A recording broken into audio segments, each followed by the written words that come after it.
यह एक कहानी है रामपुर का,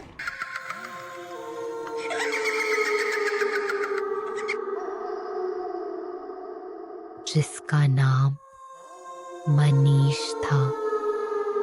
मनीष बिरयानी बेचता था।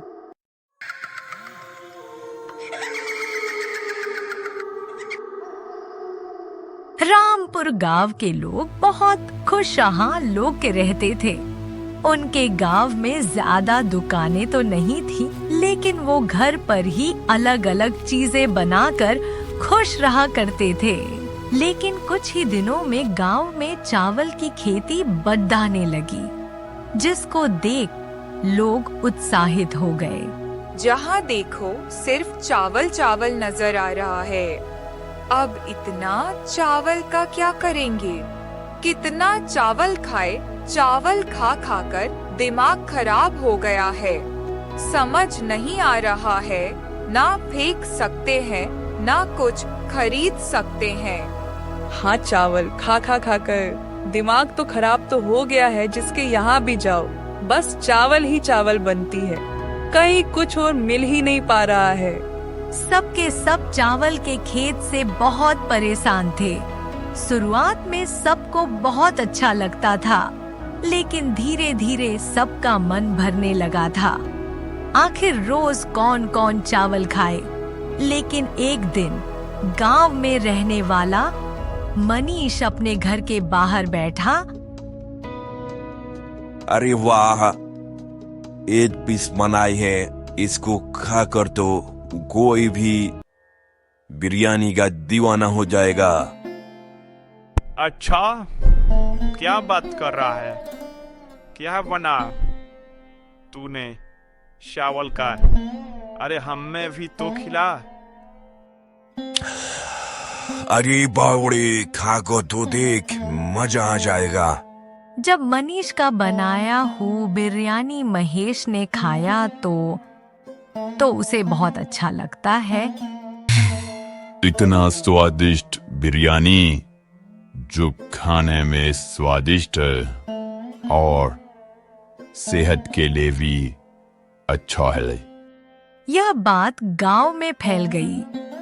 बिरयानी वो भी चावल का धीरे धीरे पूरे गांव में प्रसिद्ध होने लगा। उसको बड़े बड़े बिरयानी बनाने वाले पहचानने लगे थे। मेरे हाथ का बिरयानी खाओगे तो फिर वापस आओगे।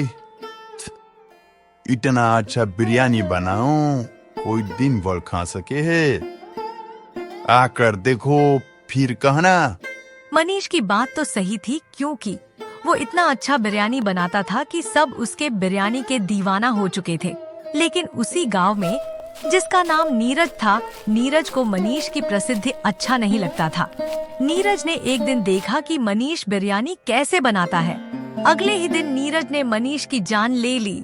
मनीष मर तो गया, लेकिन नीरज की तस्वीर मनीष के दिमाग में छप गई। मैंने इस नीरज का क्या बिगाड़ा था, जो इसने मेरी जान ले ली। अब मेरे बिरयानी से ये प्रसिद्ध होना चाहता है। मैं भी देखता हूँ इसका बिरयानी खाकर कौन जिंदा रहता है। नीरज ने मनीष के जगह पर बिरयानी बेचने लगा, लेकिन उसका बिरयानी किसको पसंद नहीं आता था। उसका बिरयानी जो भी खाता, वो दिन पे दिन उसका तबीयत खराब हो जाता था। भैया, मनीष को पता नहीं किसने मर दिया इस बिरयानी को। हाँ, लोग खा खा कर हम लोग बीमार होते जा रहे हैं। पता नहीं आप बिरयानी कैसे बनाते हैं। भूतिया मनीष को शीला की बात सुनकर बहुत अच्छा लगा। एक लड्डी डेचकी नीरज पर बिरयानी खाने आई।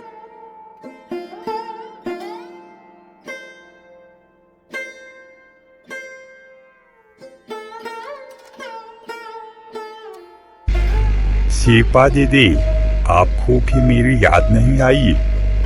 सबसे पहले आपको ही बिरयानी खिलाया था। मेरे से अच्छा बिरयानी बना नहीं सकता ये नीरज। मुझे तो आपका बिरयानी बहुत अच्छा लगता है। भूतिया मनीष को ये बात सुनकर बहुत गुस्सा आया, तब भी उसे मनीष ने मार दिया। ऐसे ही भूतिया मनीष नीरज और संजू को भी मार डाला था। अब जो भी बिरयानी खाता सब मर जाते। भूतिया मनीष गांव में ही भटकता रहता था। ऐसे ही शंभूनाथ अपने घर में बिरयानी बना रहे थे, तभी उनके पास एक फोन आता है। वो फोन उनके शहर से भतीजा का था। भूतिया मनीष उनके पीछे खड्डा होकर सुन रहा था। चाचा जी प्रणाम, आप आ रहे हो ना? अरे बेटा तुम लोग बुलाओ और हम ना आए, मैं जरूर आऊंगा। शंभूनाथ एक हलवाई था। वो इधर उधर जाते रहते थे। अब उन्हें अपने भतीजा के घर जाना था, क्योंकि भोला के बेटे का जन्मदिन था। तो उस दिन शंभूनाथ पहली बार बिरयानी बनाया था। वो जैसे ही खाने बैठा था, तभी भूतिया मनीष उसके सामने आ गया। अरे तुम कौन हो और मेरे घर में कहां से आ गए? अरे तुमसे ही पूछ रहा हूँ, कौन हो तुम और मेरे घर में कैसे आ गए? जो तुम खा रहे हो ना, मैं पहली बार इस गांव में लेकर आया था, और इसको जो खाता है वह मर जाता है। लेकिन मैं आपको मारूंगा नहीं। आप शहर जा रही हो ना, आपके साथ मैं भी चलूंगा। फिर शंभूनाथ ने भूतिया मनीष को लेकर अपने भतीजे के घर पहुंचा। अरे चचा जी आ गए आप। हमने सारा सामान लाकर रख दिया है। और ये कौन है आपके साथ? इसको तो मैंने कभी देखा ही नहीं। यही हमारा दोस्त है। मेरा खाना बनाने में मतलब तरीजा, इसलिए मैं इसको जीकर आया ही। कोई दिक्कत वाली बात तो नहीं से न बेटा। अरे नहीं नहीं चचा जी, इनमें क्या दिक्कत वाली बात है? खाना ज्यादा बनाया है हमने। चलिए आप तब तक खाना खाइए, मुंह हाथ धोकर। तब तक मैं अपने दोस्त को लेकर आ जाता हूँ। भोला अपने दोस्त विक्रम को बुलाने जाता है, तभी वो रास्ते में दिख जाता है। विक्रम भाई, आज तुम मेरे घर पर खाने को लिए आजमा। मेरे चाचा दीदी आए ने वजू खाना बना रहे हूँ। भाई मैं तुम्हारे घर जरूर आऊंगा। रात होते ही विक्रम भोला के घर आ जाता है। रात को विक्रम भोला के घर खाना खाने बैठता है, तो देखता है कि भोला के चाचा के पास एक विचित्र किस्म का आदमी बैठा था। विक्रम की नजर अभी भी उसी आदमी पर थी, लेकिन वो कुछ बोल नहीं पाता। वो उसे बिल्कुल लगातार घूर रहा होता है।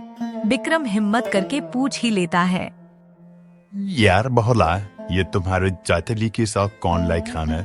अरे ये तो मेरे चाचा जी के दोस्त थे, यही बिरयानी बनाए हैं। ये बिरयानी बहुत ही स्वादिष्ट बनाते हैं और बहुत ही अच्छा बनाते हैं।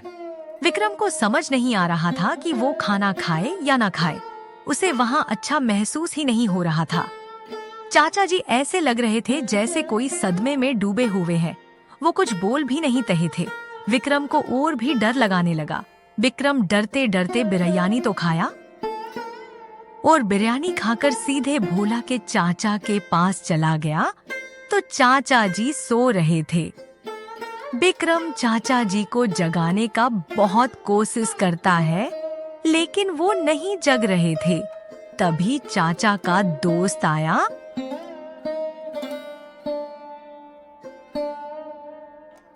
क्या हुआ बेटा? और बिरयानी खाना है? खाना है तो बताओ, मेरे पास बहुत है बिरयानी। अरे तुम क्यों मुझे बिरयानी खिलाने के पीछे पड़े हुए हो? मैं नहीं खाऊंगा बिरयानी।